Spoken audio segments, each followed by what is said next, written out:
In 2023, what is the better app to drive for? Is it DoorDash or is it Uber Eats? Now, someone who's driven on both, thousands of trips between the two in different marketplaces, part-time and full-time, this is all I do here. I help you make money in different side hustles. This time, I have brand new data for 2023, and I want to keep it simple. We're just going to look at 3 things to help us answer this question. Number 1, what's new? So let's look at DoorDash in late 2021, early 2022. So the entire year we had this feature as Dashers, we had cash on delivery, which is exactly what it sounds like. As a Dasher, you would accept cash for the delivery plus tip and be expected to carry some cash for change as well with this feature, again, introduced in 2022. Now, the good thing is, because I know what you're thinking, carrying cash as a food delivery driver, it is optional. Next, in the summer of 2022, we saw priority access, which was originally called accept more, earn more. So that deals with your acceptance rating. Have 50% acceptance rate, so accept half of the prospective orders that you get, and get access to higher paying orders. DoorDash initially defined that as $2 plus a mile, but has since rescinded that verbiage. Now that program, which initially was slated to end in September of 2022, has recently been extended indefinitely. And then there's time earnings mode. So instead of earn by order, where you'll get the individual restaurant request, you see the pay, yes, and the miles, etc., this time, you have to maintain a pretty high acceptance rate, but you're guaranteed an hourly rate. Now, the thing with that is that hourly guarantee, in my opinion, comment down below, but it's not really high. And when it comes to that acceptance rate, like I mentioned, you can only decline once per hour. Now looking at Uber Eats, the new features that we saw in 2022 was really the extension of Trip Radar from rideshare to food delivery for Uber Eats. So you'll see a prospective request per usual, but this time other couriers will see it at the same time as you. Only problem with that is, yes, while there are additional extra requests, as Uber Eats says, versus your normal courier request, that sometimes it can be lesser pay in orders that are just not worth it. So it just kind of clogs your app, but not always. Again, comment down below if you like it. Late 2022, we saw the Uber Rewards program, the Uber Pro, technically it's called their tiered rewards program, offer a cash bonus for diamond status drivers. But the big caveat with this is, again, like DoorDash's program, when it comes to acceptance rate, you need a very high acceptance rate,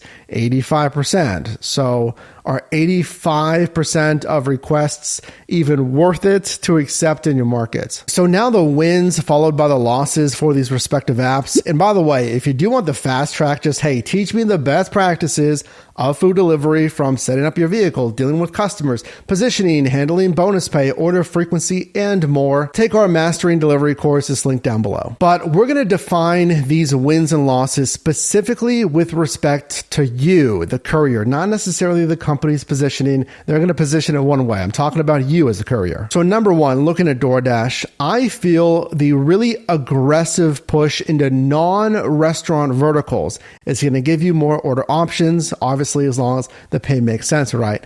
So this would be grocery runs and convenience runs at Dash Marts. Even those grocery and Dash Mart runs, even the restaurant runs, it's the base pay plus the promotional pay, bonus pay, plus tips equals your total pay.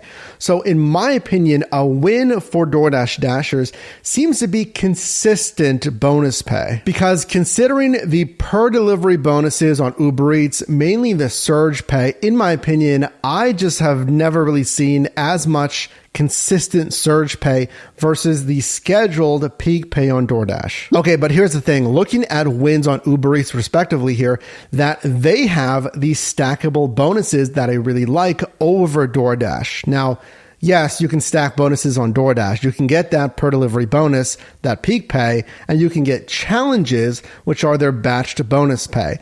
So complete, 10 deliveries, get an extra $10, whatever it is. But I've never really seen a lot of challenge bonus pay. Comment down below if you have, but when we look at Uber Eats, I see a lot more consistent and Stackable bonus pay. So surge, yes, it's here and there based on the influx of supply and demand, but I've seen generally decent surge pay, at least in my marketplace. Comment down below.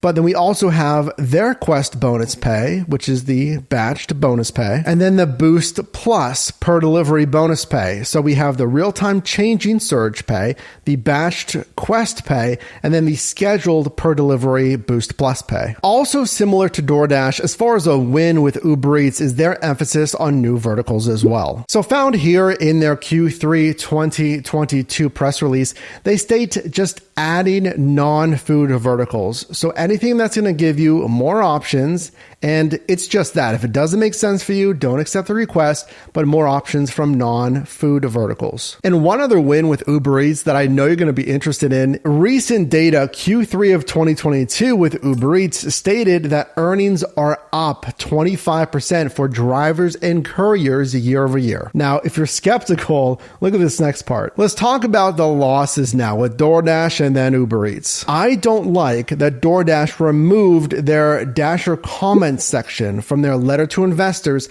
starting in Q1 of 2022. And then also late 2022, if you didn't know, DoorDash made some staff cuts, cutting 1,250 employees over cost cutting and in over hiring to match previous pandemic demand. Now, conversely, with recent data, Q4 of 2022, Uber's CEO, Dara Khosrowshahi, stated they're not anticipating any job cuts. At this point, I need you to do something. Comment down below. What are the wins and losses for DoorDash and Uber Eats in your marketplace? We can compare and contrast. But another loss, in my opinion, for DoorDash is the aforementioned extension of accept more, earn more, and time earnings mode. So it was a pilot, it's going to be extended, and you don't have to use those programs. Like you don't have to go for accept more, earn more, or I guess they call it priority access now, but you don't have to go for that or time earnings mode.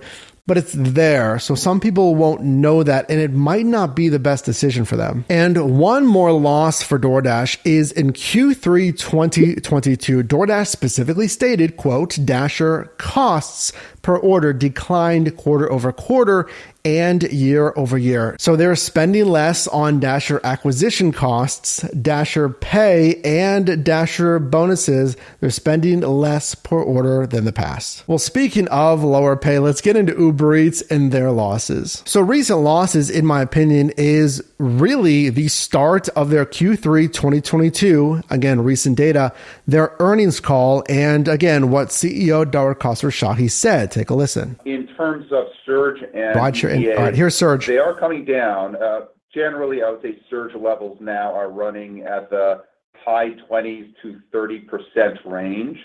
We're more comfortable with range, call it in the teens. So they are overtly saying they want less surge pay on trips. And even if that is just mobility, like the rideshare sector, I guarantee it's going to be pretty similar to their food delivery vertical. And actually, speaking of the lower pay that we saw on DoorDash, check out this recent data with Uber Eats. The US and Canada delivery costs per trip have declined 25% since Q1 of 2021. Quote, cost per trip represents courier payments, that's your payments and incentives paid out to existing couriers in a given period, divided by the number of trips completed over the same period, aka less pay to couriers. And another loss, in my opinion, is what we talked about before, which is the trip radar. I don't love it. Now, I've recently done a pretty long rideshare week of driving, and I liked my trip radar better on rideshare, but we're talking about Uber Eats, and I have really not seen attractive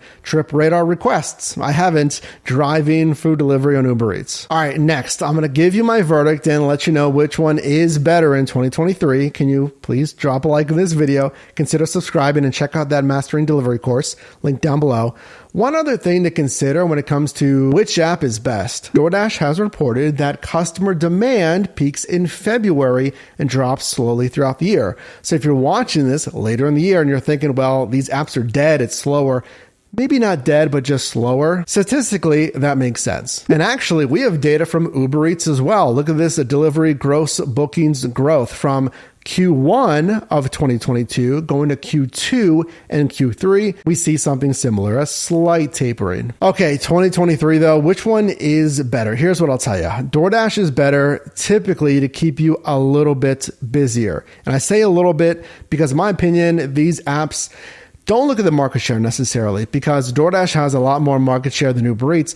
But for a lot of marketplaces, I think both are going to keep you busy, but DoorDash just a little bit more so. I also think going back to their consistent peak pay, I think the peak pay and the bonuses are slightly better on DoorDash right now in 2023. I mean, I just checked here in Pittsburgh, and again, super small sample size, one marketplace. I need to read your comments down below as well. But I see things like this, or at least similar peak pay for most all of 2022 and even prior, versus really non-existent Boost Plus pay. I see it on rideshare again, but I have not seen it as much on food delivery. That Boost Plus, that scheduled per delivery bonus, I haven't been seeing that as much on Uber Eats. So I just need to rely on the Surge, which is there, it's decent, but even the Quest, I'm not seeing it as much on Uber Eats versus at least their rideshare vertical. Since we are all in different marketplaces, comment down below your verdict. Let me know which section in this video helped you out the most to decide which is best.